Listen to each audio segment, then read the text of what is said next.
Hi everyone, welcome back to Digital Partners. In today's video, we are going to show you how to permanently delete your Instagram account using the mobile app.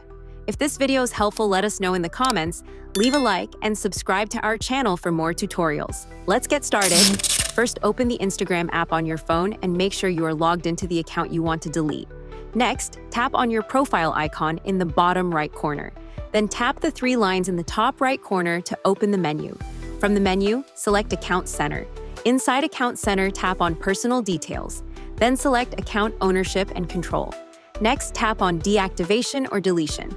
Choose the Instagram account you want to delete. Now, select Delete Account and tap Continue. Tap Continue again to proceed. Instagram will ask you to choose a reason for deleting your account. Select any option and tap Continue.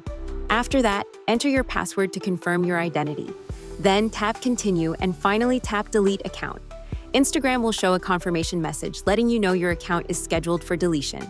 And that's it. Now you know how to permanently delete your Instagram account from the app. We hope this tutorial was helpful. If you have any questions, feel free to drop them in the comments. Don't forget to like, subscribe, and hit the bell so you won't miss our upcoming tutorials. Thanks for watching Digital Partners, and I'll see you in the next video. Bye.